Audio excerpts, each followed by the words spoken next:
Lecture में हम पढ़ेंगे Newton's second law of motion. Second law of motion deals with the situation when a net force is acting on a body. मसलन कि अगर हम इस बॉडी को देखें और इसके ऊपर नेट फोर्स अमल कर रही है, तो ऐसी बॉडीज को हमने डिस्कस करना है सेकंड लॉ ऑफ मोशन में। फर्स्ट लॉ ऑफ मोशन में हमने उन बॉडीज को डिस्कस किया था जिनके ऊपर कोई भी नेट फोर्स अमल ना कर रही हो, लेकिन सेकंड लॉ ऑफ मोशन में हमने उन बॉडीज को डिस्कस करना है जिनके ऊपर कोई ना कोई फोर्स अमल कर रही हो।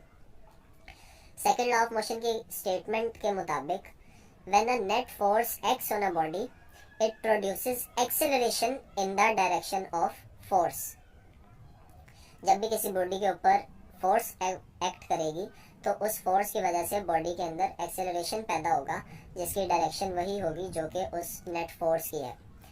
अब एक्सेलरेशन के बारे में आगे बयान किया गया है कि the magnitude of this acceleration is directly proportional to the force and inversely proportional to the mass of the body.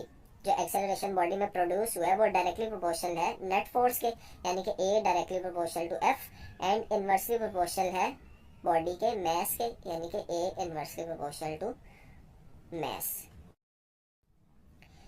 इन्हीं दोनों पॉइंट्स को अगर हम एग्जांपल्स के जरिए देखना चाहें, सो फर्स्ट पॉइंट की यानी कि ए और एफ के रिलेशन को अगर हम एग्जांपल के जरिए देखना चाहें, तो यहाँ पे हम दो ऐसी ऑब्जेक्ट्स को लेते हैं जिनके मैसेज सेम है, लेकिन उनके ऊपर जो फोर्सेस अप्लाई किए हैं वो डिफरेंट है। एक के ऊपर कम फोर्स अप्लाई किया और दूसरी के ऊपर ज़्यादा फोर्स अप्लाई किया है। तो जिस मैस के ऊपर हमने कम फोर्स अप्लाई किया उसके अंदर एक्सेलरेशन भी कम पैदा होगा, और जिस मैस के ऊपर हमने लार्ज फोर्स अप्लाई किया तो उसके नतीजे में जो एक्सेलरेशन प्रोड्यूस होगा वो भी ज़्यादा होगा।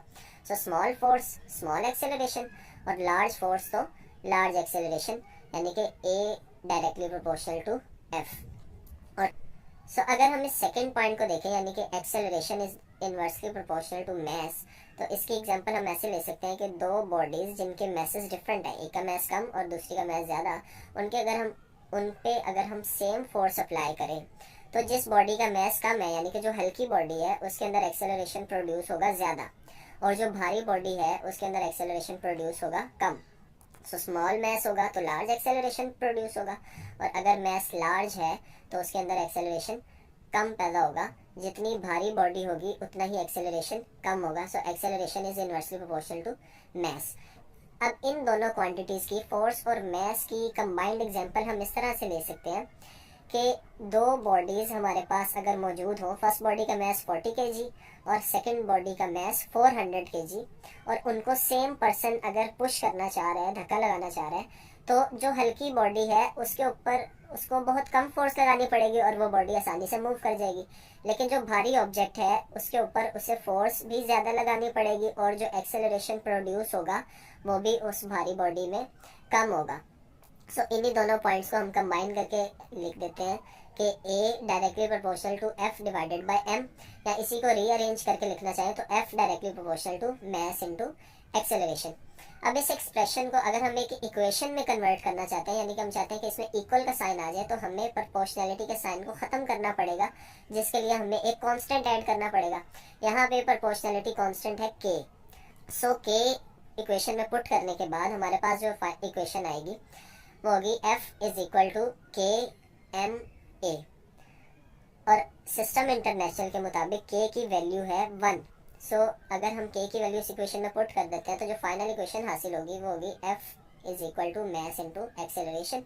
अब ये इक्वेशन एक्सप्रेस करती है सेकंड लॉ ऑफ मोशन को, जो कि हमें फोर्स की वैल्यू बताती है, and force is equal to mass multiplied by acceleration. अगर हम फोर्स के यूनिट की बात करें तो सिस्टम इंटरनेशनल के मुताबिक unit of force is newton. अभी पीछे हमने फॉर्मूला पढ़ा है F is equal to M A. इसी फॉर्मूले में अगर हम इन तीनों क्वांटिटीज़ की वैल्यूज़ लगाएं, एफ की जगह 1 न्यूटन, मास की जगह 1 किलोग्राम और एक्सेलरेशन की जगह 1 मीटर पर सेकंड स्क्वायर, तो 1 न्यूटन हमारे पास हासिल होगा 1 किलोग्राम मीटर पर सेकंड स्क्वायर।